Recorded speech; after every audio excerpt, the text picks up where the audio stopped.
Greetings, greetings, my people, and indeed welcome to the New Zealand banknote series, and indeed welcome to the third in the series, your 20 New Zealand dollar note. And with that, let us all dive on in, and when we come back, we'll be analyzing the details of the 20 New Zealand dollar banknote, starting from the security features to the artistic illustrations, as well as the person depicted on the face of the 20 New Zealand dollar note.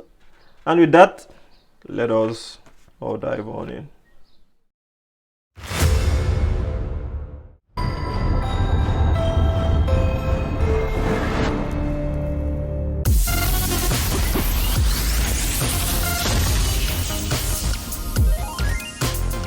Alright, welcome back. Yeah, we'll be starting with the security features. So the security features of the New Zealand banknotes do follow the feel, look and tilt process, which we've discussed in detail on this channel, the Biwa Rikikum Stacker NZ channel, and we will run you guys through all the processes one by one, starting from the look tilt process. So looking at the look tilt process, it's basically us looking at this bird here. It's a color changing bird slash fern. So the fern is actually in behind, but I'll explain to you guys what actually happens. Look at the shellhito, or looking at the shellhito of the bird, and when we hold the note up to the light, we can see that the fern window at the back actually does shine. Yeah, so the fern window from the back of the note is actually shining through, so we can see it popping out from behind, but this is actually the original depiction of the fern. So yeah, it does shine through. But as we move the note, the color inside the bird does change, and the bar rolls diagonally across the bird shape. So yeah, that is one of the features. And going into the look tilt feature on this window here, we know that there is something called holographic numbers. So your 02200220 clearly shown on there. And also we have the holographic bird as well here that changes color while you move it. And we also have the map of New Zealand here that changes color as well once you tilt it. And we also have a reversing numeral. So if I pull it up close, you guys can see the 20, the 2002. It does change. Well, I don't know whether it's this note. Let me swap it. See, probably if we get a better view, probably not.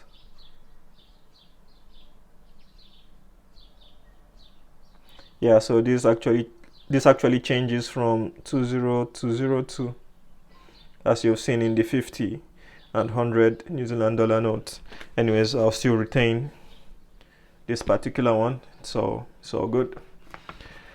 Whew. Anyways, looking at the silver fern.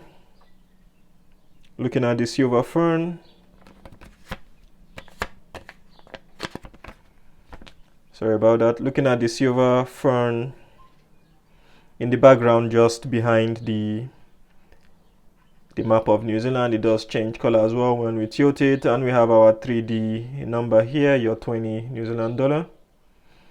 It's a clever number looks, but yeah, it does look 3D, but it should feel flat anyways. Last but not the least is our embossed 20 New Zealand dollar on here. So you have your 20 New Zealand dollar embossed here.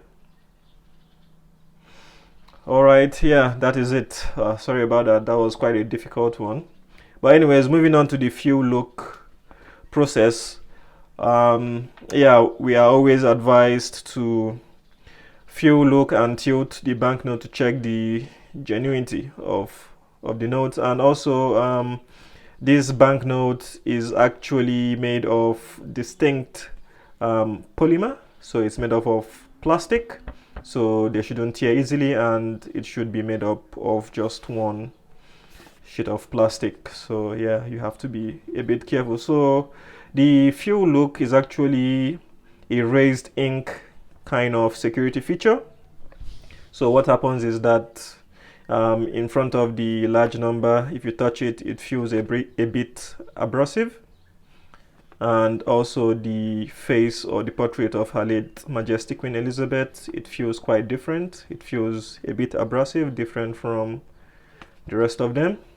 And also where we have the reverse Bank of New Zealand, your Te Putera Matua, it does feel abrasive as well. Also on the other side, even the bird does feel abrasive, as well as the word New Zealand or Aotearoa, which is the Maori word for New Zealand. They all feel a bit abrasive because of the raised ink security feature, distinguishes it from previous notes. So yeah, it is a unique texture that should feel familiar from all the previous notes that you have handled.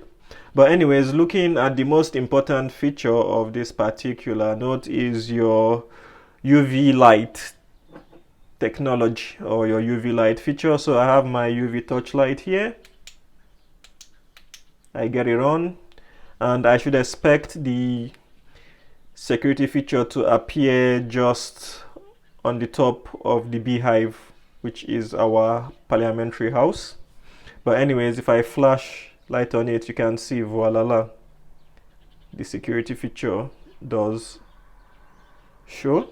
I believe that's the only place here that we actually have a security feature featuring the effect of the UV light. Okay, that's good. Anyways, moving on, the portrait here is none other than your late Majesty Queen Elizabeth II. So yeah, she is she was 95 years old when she died in 2022 last year. Yeah, so indeed, yeah, that is the person depicted here, famous person that you guys all know. So this is actually a new official portrait of the Majesty of Queen Elizabeth II, wearing her New Zealand honours were released to mark her Diamond Jubilee. So if I look at the other banknote here, I believe this is the is this the full? Nah, I don't think so. That's might probably be the same, I don't know. But yeah, anyways, the portrait was taken by a London-based photographer who is known by the name Julian Calder in the Blue Room of Buckingham Palace. So it shows the Queen wearing the sovereign's insignia of the Order of New Zealand, the New Zealand Order of Merit. The star, the sash and badge obscured the Queen's Service Order, the diamond fan brooch, which was presented by the women of Auckland in 1953 on her right shoulder. So this is her right shoulder here. Yeah, so I don't think if these guys are the same. Anyways, yeah, it is what it is. Moving on to the building in the background. Everybody knows this particular building located in Wellington. Call it your beehive if you are interested in politics. It is actually Parliament and Beehive building, and these two main buildings of New Zealand Parliament in Wellington are shown here as I've depicted. The older building, clad in Takaka marble, is an Edwardian neoclassical style and was designed by architects John Campbell and Claude Peyton. Built between 1914 and 1922, it houses the legislative chamber. Construction of the Beehive Executive Wing, designed by Sir Basil Spence, began in 1969. It was officially opened in 1977 and occupied in 1979. Yeah, this is a famous place which everybody knows about, especially what happened during the protest of 2022, the anti-mandate protest, which is the right word, not your anti-CV19 or your anti-poison 19 mandate. No, it was the anti-mandate protest, which saw huge amount of people camping outside this particular beehive, yeah, which happened in New Zealand, that did not end well. So yeah, that is a bit of a dark history registered on our home soil here in New Zealand. But anyways, we will move on and excuse politics for now. All right, what else? Yeah, there's something called Tekuku, or let me say Tukutuku, sorry. Tukutuku Pautama. So this is Tukutuku Pautama. That is the pattern here. That is the Maori name for it. So the pattern on the Tukutuku panel is called Pautama. It is from the Rongo Fakata Fare Fakoro Te Hauki Turanga. Jeez, these Maori names are quite heavy. But anyways, Te Hauki Turanga is the oldest carved meeting house in existence. Okay, yeah, that is what it is. Same as your marae. Yeah, it is same shape, same wooden carved design. Anyway, so they said that it is probably the oldest carved meeting house in existence, and is currently located in Te Papa. So the Pautama, which means stairways to heaven. So the Pautama pattern has both religious and educational meanings. So the steps symbolizes levels of attainment and advancement. It is a pattern used a lot in other Ronga Fakata Wharenui, including Te Mana o Turanga and Te Poho o Rukupo, located in the village of Manutuke, Gisborne. So Gisborne is probably east of New Zealand. Alrighty, let's flip onto the other side, and we are met with this guy here, which is the New Zealand falcon, known as Karere. And the binomial nomenclature name for it is Falco novaezelandia. Anyways, the New Zealand falcon, Karere, is a striking and majestic bird, a fearless hunter. It is mainly found in bush-clad mountain valleys. Alright, that's good. We have here Mount Tapuanuku. So Mount Tapuanuku or Tapuenuku is the largest peak, or is the highest peak in the South Island's inland Kaikoura range at 2,885 meters high. The view shown on this 20 New Zealand dollar note is from the east side of the inland Kaikouras, looking up from the Awatere Valley floor. Incredible. Alright, the last but not the least feature are this Marlborough rock daisy, which the binomial nomenclature name is Pachystegia insignis. Well, the Marlborough rocky daisy is a small spreading shrub with thick leathery leaves and large spectacular flower heads.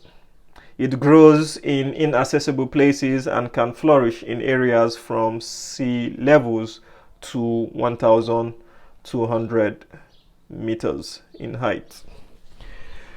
All right, ladies and gentlemen, and indeed my people, a very big thank you to each and every one of you for dropping by. And indeed, if you have enjoyed this particular third in the New Zealand banknote currency series, please do me a massive favor, hit that like button. It is food for the YouTube algorithm. And indeed, if you are a returning viewer and not yet a returning subscriber, please, in whichever device you are watching from, go log on in and hit that subscribe button. It does help this channel a lot. It does keep us afloat. It does help us immensely. So if you can do that for us, that would be highly appreciated. Anyways, just for me to touch on, I just realized that there are two different notes here. So I figured out that one is the old one and one is the newer version. So I decided to show them side by side each other for you guys. Yeah, so this has been discontinued. This is now the new one, but you can still keep this if you want. Anyways, a very big thank you to each and every one of you once again for stopping by, dropping by to view another of my coin showcasing videos. And with that, I'll definitely see each and every one of you in the next video. Thank you very much.